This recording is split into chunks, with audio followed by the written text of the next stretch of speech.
Television इतिहास के स्वर्णिम पृष्ठों को जब भी पलटा जाएगा तब तब महाभारत सीरियल का नाम हमेशा आएगा। जब हम पूरे सप्ताह सिर्फ यही बातें करते थे कि इस सप्ताह द्रौपदी का चीरहरण होगा, भगवान श्री कृष्ण उनकी लाज को बचाएंगे। कभी हम बात करते कि इस सप्ताह अभिमन्यु का वध होगा, कभी हम द्रौपदी के स्वयंवर की बात करते, तो कभी हम भीम और दुर्योधन के युद्ध की बात करते। हमारा बाजार। आज भी जब महाभारत सीरियल के किरदारों का नाम सामने आता है तो उसके द्वारा निभाए गए कलाकारों के चेहरे सबसे पहले आंखों के सामने आ जाते हैं। एक ऐसा सीरियल जिसने हमें दोस्ती, भाईचारा, परिवारवाद, राजनीति, ये मान लीजिए जिंदगी में जिंदगी को जीना सिखाया। दीपिका जी आइए आइए, लीजिए आपका सब सामान तैयार। ये नहीं तो आज हम इस वीडियो में आपके बचपन की यादों को ताज़ा करेंगे। आज हम इस सीरियल से जुड़े आपको कुछ ऐसे आश्चर्यजनक तथ्यों को बताएंगे जो आपने अभी तक कभी सुने ही नहीं होंगे। इन कलाकारों से जुड़े कुछ ऐसे तथ्य जिन्हें जानकर आप आश्चर्यचकित हो जाएंगे। जैसे कि भारतीय सिनेमा के एक बड़े फिल्म मेकर ने जब इस सीरियल को बनाने की सोची तो किन बहुत मशहूर कलाकारों को लेने के लिए सोचा गया। आखिर इन कलाकारों का चयन कैसे हुआ? पवन तुम्हारे समेत अंधकार के गर्त में डूब जाएगा। 1984 में मिस इंडिया बनी किस शख्सियत को इस सीरियल में लिया गया था? और तो और राज बब्बर, जैकी श्रॉफ, गोविंदा और चंकी पांडे जैसे भारतीय सिनेमा के बड़े कलाकारों को किस किरदार को निभाने के लिए लिया गया? उस दौर में इस सीरियल को बनाने में आखिर कितने पैसे लगे? एक एपिसोड को बनाने में कितनी लागत लग जाया करती थी? जिसके बने श्री कृष्ण। तो नमस्कार दोस्तों, स्वागत है आप सभी का आपके अपने फेवरेट चैनल ब्यूटीफुल बॉलीवुड में। इस वीडियो के अंत में आपको हम ये भी बताएंगे कि महाभारत सीरियल में आखिर ट्रेजेडी किंग दिलीप कुमार साहब को किस किरदार को निभाने के लिए इनका चयन हो रहा था। एक लाडले बेटे के बाप बनकर मुझे अपने कलेजे से लगा लीजिए। भारत की आज़ादी के साथ अपना कैरियर शुरू करने वाले बी.आर. चोपड़ा ने न जाने कितनी सुपरहिट फिल्में बनाई। कहते हैं कि संघर्ष के दिनों में जब एक विदेशी फिल्म मेकर ने इनका मजाक बनाते हुए कहा कि हिंदी फिल्म मेकर को सिनेमा की तो समझ ही नहीं, बस उन्हें नाचना गाना दिखाना आता है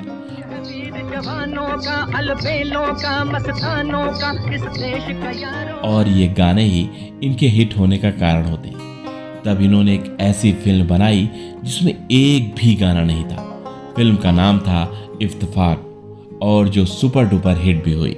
बी.आर. चोपड़ा साहब ने जब महाभारत पर फिल्म बनाने की सोची तो उन्होंने तय कर लिया कि अब फिल्म तो बनेगी ही, पर उन्हें कुछ दिनों बाद लगा कि ये इतनी विशाल है और इसमें इतने महत्वपूर्ण पात्र हैं और सभी को महज 3 घंटों में दिखा पाना बेहद मुश्किल होगा। बहुत मुश्किल है, मगर फिर भी ये ख्याल आया कि चैलेंज ले लो। तब उन्होंने टेलीविज़न के माध्यम का चुनाव किया। बी.आर. चोपड़ा और डॉक्टर राही मासूम रजा काफ़ी अच्छे दोस्त थे। जब राही मासूम रजा चोपड़ा जी के साथ बैठे थे तो उन्होंने कहा, डॉक्टर साहब इसमें नरेशन की शुरुआत कैसी होनी चाहिए? तब डॉक्टर साहब ने एकाएक बोल दिया, शुरुआत मैं समय हूँ से हो। ये हमारे पुराणों की कहानी है। चोपड़ा साहब को ये बात घर कर गई। चोपड़ा जी बोले, डॉक्टर साहब हमारे महाभारत सीरियल के डायलॉग तो अब आप ही लिखेंगे। डॉक्टर रजा साहब पहले तो थोड़ा मुस्कुराए, फिर समय का हवाला देते हुए उन्होंने मना कर दिया। पर मना करने के बाद भी टीम के एक सदस्य ने प्रेस कॉन्फ्रेंस में अनाउंस कर दिया कि महाभारत सीरियल के डायलॉग डॉक्टर राही मासूम रजा लिखेंगे। तब ये बिल्कुल तय नहीं था कि मैं वो सीरियल लिखूंगा। और ये बात जब जनता में फैली तो लोगों ने यह कहकर ट्रोल करना शुरू कर दिया कि हिंदू राइटर की कमी हो गई है जो चोपड़ा साहब एक मुस्लिम से महाभारत की स्क्रिप्ट लिखवा रहे हैं। लोगों ने चोपड़ा जी को हजारों पत्र लिखे।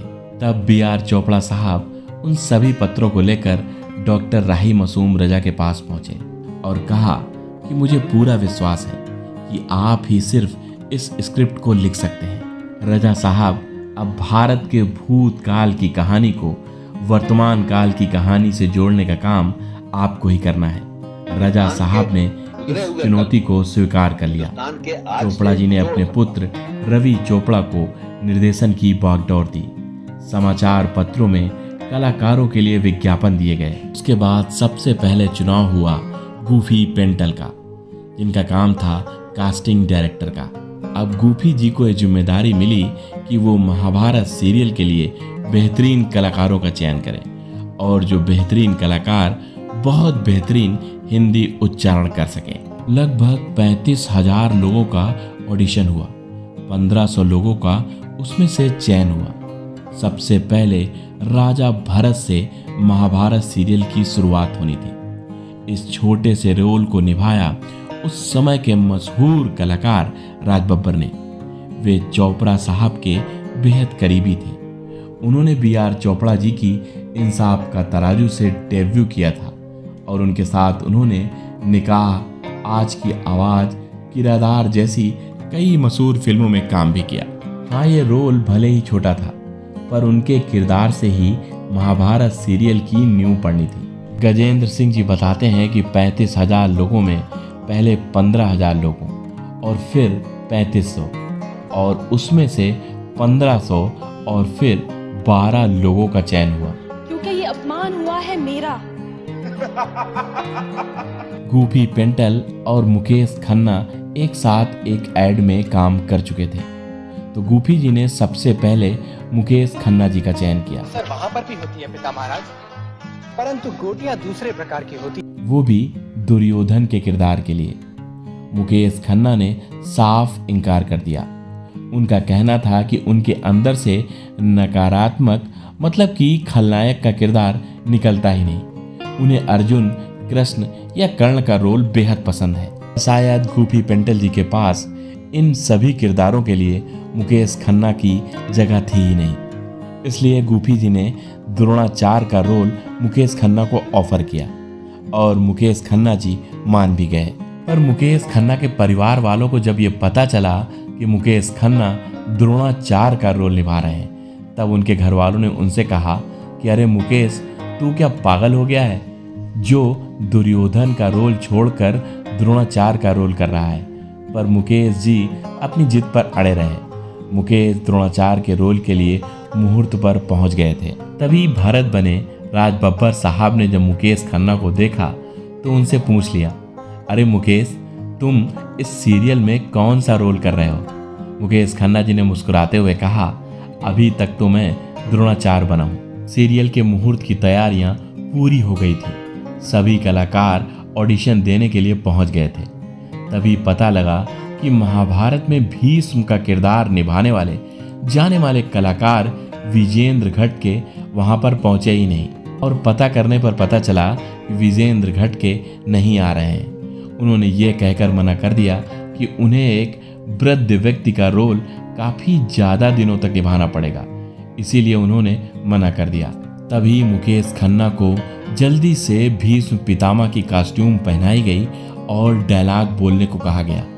फिर जो हुआ वो तो आप भी जानते हैं, सब इतिहास बन गया। ये मेरी अखंड प्रतिज्ञा है। शायद आप इन्हें भूल गए होंगे, अनु मलिक के भाई डब्बू मलिक ने भी इस सीरियल में काम किया, वो भी भीष्म पितामह का। हाँ, पितामह के युवा किरदार का रोल डब्बू मलिक ने ही किया। और पिता का स्नेह मुझे कभी एक साथ नहीं मिला। जिन्होंने बाजीगर, तिरंगा, बेटा जैसी फिल्मों में भी काम किया। वैसे रिपोर्ट बताती है कि विदुर के किरदार के लिए नीतीश भारद्वाज का चयन हुआ और शूटिंग शुरू होने के कुछ हफ्तों पहले ही उनके हाथ से ये रोल निकल गया। चोपड़ा साहब ने तर्क दिया कि नीतीश जी इस रोल के लिए काफ़ी छोटे हैं। फिर नीतीश का मन था कि उन्हें अभिमन्यु का किरदार मिले, पर दुर्भाग्यवश ये रोल भी उन्हें नहीं मिल सका। इस उठापटक के बीच नीतीश जी काफ़ी हताश थे और घर पर ही थे। वैसे उस समय प्रोडक्शन की तरफ से कई फोन आए। नीतीश जी पिछले प्रकरणों को देखते हुए इन सभी फ़ोन कॉल को टाल रहे थे। फिर एक दिन बी.आर. चोपड़ा ने उन्हें खुद फ़ोन किया। कहा कि मैं तुम्हें इतने दिनों से फ़ोन कर रहा हूँ और तुम्हें बुला रहा हूँ और तुम जो हो कि इग्नोर ही किए जा रहे हो। तुम्हें एक अच्छे रोल की तलाश थी ना, तो तुम तुरंत स्टूडियो आ जाओ।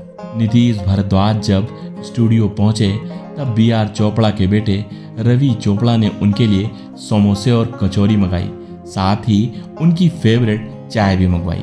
उन्हें पता था कि ये सब उन्हें खूब पसंद है। नीतीश भारद्वाज की मुस्कान को देखते हुए बी.आर. चोपड़ा ने इन्हें कृष्ण के किरदार के लिए चयन किया। आपकी प्रतिज्ञा के दामों शांति मिले तो समझिए शांति बहुत सस्ती मिली। ऐसा नहीं कि इस रोल को कोई करना ही नहीं चाह रहा था या बिल्कुल कंपटीशन ही नहीं था। इस रोल के लिए युधिष्ठिर बने गजेंद्र चौहान ने ऑडिशन दिया था। ऋषभ शुक्ला ने भी कृष्ण के किरदार के लिए ऑडिशन दिया था। और तो और 70 और 80 के दशक में कई फिल्मों में कृष्ण का किरदार निभाने वाले राकेश पांडे पर भी खूब विचार किया गया था। पर कहते हैं ना, ये सब समय का चक्र होता है। आपको आपकी किस्मत कहाँ ले जाती है ये आपको ही नहीं पता होता। अंततः चयन हुआ कृष्ण के किरदार के लिए अपनी मोहक मुस्कान के द्वारा पहचाने जाने वाले नीतीश भारद्वाज का। धर्म ध्वज रक्षक, मैं जो कहने जा रहा हूँ उसे ध्यान से सुनिए। अब आप ये जरूर बताइएगा वीडियो को पॉज करके, क्या कृष्ण का किरदार इनसे अच्छा कोई कर सकता था? या आने वाले एपिसोड्स में कृष्ण का किरदार निभाने वाले जो कलाकार हुए उन्होंने क्या नीतीश भारद्वाज जी से अच्छा रोल किया? मैं आपके कमेंट्स का इंतजार करूंगा। अब महाभारत सीरियल के मुख्य प्रतिद्वंदी दुर्योधन के चयन की बारी आई। इस किरदार को निभाने वाले थे पुनीत इस्सर। ये एकमात्र कलाकार रहे जिन्हें उनकी सपनों की भूमिका मिली। पुनीत जी जब ऑडिशन देने गए तब उनका चयन भीम के किरदार के लिए हुआ। की भाषा ये कह रही थी कि मैं अपना आधा राज उन्हें दे दूं। पुनीत जी हमेशा से दुर्योधन का किरदार ही करना चाह रहे थे। 1983 में कुली फिल्म में हुए हादसे में उनका स्टारडम पूरा गिर गया था। वो एक अभिनेता के तौर पे खुद को पेश करना चाह रहे थे। पुनीत ने मना किया। तब राही मासूम रजा ने उनसे कहा, बेटा ये आपका सौभाग्य है कि आपको हीरो बनने का मौका मिल रहा है और आप दुर्योधन बनना चाह रहे हैं। रजा साहब ने फिर कहा कि बेटा तुम्हें क्या पता है कि इस किरदार के लिए तुम्हें क्लिष्ट हिंदी बोलनी होगी। पुनीत साहब ने कहा कि मैं तो तैयार हूँ। मैं उन पांडवों को सुई की नोक जितनी भूमि भी नहीं दूंगा। ये सारा वाक्य बी.आर. चोपड़ा साहब सुन रहे थे। उन्होंने एकाएक गुस्से में कहा कि इन्हें जयद्रथ का वध वाला पाठ करने को कहो। पुनीत इस्सर ने जयद्रथ वध का सारे डायलॉग बड़ी गंभीरता से सुना दिए और बी.आर. चोपड़ा के मुंह से तुरंत निकला कि मुझे मेरा दुर्योधन मिल गया। पर चोपड़ा साहब ने पुनीत के सामने एक शर्त रखी और कहा कि तुम्हें तुमसे अधिक लंबे चौड़े अभिनेता को खोजना होगा जो सीरियल में भीम का किरदार निभाने के लिए सक्षम हो। पुनीत इस्सर के मन में सबसे पहले एक नाम आया, जो नाम था प्रवीण कुमार, जिन्होंने एशियाई खेलों में स्वर्ण पदक जीता था और उनकी लंबाई थी 6 फुट 8 इंच, जिनकी कदकाठी पुनीत से बेहतर थी। वैसे प्रवीण पहले लोहा और शहंशाह फिल्मों में काम कर चुके थे। प्रवीण कुमार को तुरंत बुलवाया गया और फिर उनका ऑडिशन हुआ। वैसे प्रवीण कुमार का एक ही बार में चयन भी हो गया। तब जाकर कहीं पुनीत इस्सर को चयन की सांस आई और पुनीत इस्सर के चयन के पहले सागर सौलके का भीम के रोल के लिए सिलेक्शन हो रहा था, पर उन्हें अब बलराम का किरदार मिला। अब बारी आई उस किरदार के चयन की जिसके लिए महाभारत हुई। वो थी द्रौपदी। अब द्रौपदी के रोल के लिए कास्टिंग डायरेक्टर गुफी पेंटल ने 1984 की मिस इंडिया बनी जूही चावला का चयन किया। जूही चावला को उस दौरान अपनी पहली फिल्म कयामत से कयामत मिल गई और समय की व्यस्तता की वजह से उन्होंने यह रोल छोड़ दिया। अब हमें तुमसे अदा कर सकता। फिर चोपड़ा साहब ने राम्या कृष्णन को यह ऑफर दिया, पर बात वहां भी नहीं बनी। लिहाजा चुनाव हुआ कोलकाता में जन्मी रूपा गांगुली का और उन्होंने इस रोल को अमर कर दिया। अब द्रौपदी के किरदार के चयन के साथ ही अर्जुन का चयन होना बाकी था। अर्जुन के इस बड़े रोल के लिए एक बड़े अभिनेता का चयन हुआ। उस अभिनेता का नाम था जैकी श्रॉफ। जैकी श्रॉफ उस समय बेहद व्यस्त थे और उन्होंने यह रोल करने से मना कर दिया। अब इसे फिरोज खान साहब की किस्मत समझ लीजिए कि ये रोल सीधे आकर गिरा फिरोज खान साहब के खाते में। फिरोज खान साहब भी इस अर्जुन के रोल के लिए ऑडिशन दे आए थे। 1 सप्ताह तक उन्हें कोई रिस्पॉन्स नहीं मिला। फिर एक दिन एक कॉल आई और अगली आवाज़ गूफी जी की थी। उन्होंने फिरोज जी से कहा कि तुम्हें दोबारा बुलाया गया है। फिरोज खान साहब को मूंछ लगाने और कॉस्ट्यूम पहनने को कहा गया और कुछ ही देर बाद पता लगा कि उनके ऑडिशन के बाद उनका सिलेक्शन हो गया है। लगभग सभी किरदारों का चयन हो गया था। गूफी जी बेहद परेशान थे और बीआर चोपड़ा से उन्होंने जाकर कहा कि मुझे शकुनी के किरदार के लिए कोई मिल ही नहीं रहा। बीआर चोपड़ा ने बोला कि तुम्हें परेशान होने की ज़रूरत नहीं, हमने उस किरदार के लिए एक कलाकार का चयन कर लिया है। जब गूफी पेंटल ने बीआर चोपड़ा से उनका नाम पूछा तो बीआर चोपड़ा के मुंह से सिर्फ एक नाम निकला, शकुनी का किरदार गूफी पेंटल निभाएंगे। गूफी पेंटल आश्चर्यचकित थे। तब बीआर चोपड़ा ने कहा कि गूफी, तुम मुझे शकुनी के रोल के लिए परफेक्ट लगते हो। गूफी जी भी इस रोल को करने के लिए तैयार हो गए। भांजे दुर्योधन, ये मैं क्या सुन रहा हूँ? अब हम जिस रोल की बात कर रहे हैं वो रोल भले ही बहुत छोटा था, पर जब सीरियल में आया तो सभी को इंतजार था कि आखिर ये रोल कौन करेगा। और इस रोल को किया कंवरजीत पेंटल ने। वैसे पहले इनका चयन महाभारत में सुदामा के किरदार के लिए हुआ, पर वह रोल उतना प्रभावी नहीं लगा। फिर कंवरजीत पेंटल के दोस्त और महाभारत के निर्देशक रवि चोपड़ा ने उन्हें शिखंडी का किरदार करने को कहा और कंवरजीत पेंटल जी ने इस रोल को करके भारतीय जनमानस की स्मृतियों में हमेशा के लिए अपने नाम को अंकित कर दिया। को जानकर हैरानी होगी कि कंवरजीत पेंटल और गूफी पेंटल जिन्होंने शकुनी का किरदार निभाया है वे दोनों भाई थे। वैसे 1984 और 85 का ये वो समय था जब आज के गोविंदा जैसे बड़े हीरो भी उस समय स्ट्रगल कर रहे थे और हमारे हीरो नंबर 1 गोविंदा जी ने अपने उस स्ट्रगल के दौर में महाभारत सीरियल में अभिमन्यु के किरदार के लिए ऑडिशन दिया और गोविंदा की भोली सूरत को देखते ही इनका अभिमन्यु के किरदार के लिए चयन भी हो गया। पर उसी समय इन्हें इनकी फिल्म मिली लव 86, जिसने बॉक्स ऑफिस में धमाल मचा दिया। गोविंदा के पास फिल्मों की लाइन लग गई और गोविंदा जी ने इस अभिमन्यु के रोल को छोड़ दिया। गोविंदा के ना करने के बाद ये किरदार मिला उस समय के जाने माने कलाकार चंकी पांडे जी को, पर समय की व्यस्तता के कारण इन्होंने भी आखिरी में इस किरदार को करने से मना ही कर दी। फिर उसके बाद ये किरदार मिलता है उस समय के सबसे मशहूर बाल कलाकार जो कि अब बड़े हो गए थे, मयूर राज वर्मा को, और उन्होंने इस किरदार को निभाया और इतनी शिद्दत से निभाया कि चक्रव्यूह भेदने वाले सीन में जब इनकी निर्मम हत्या कर दी जाती है तो सभी दर्शकों के आंखों में सिर्फ आंसू थे।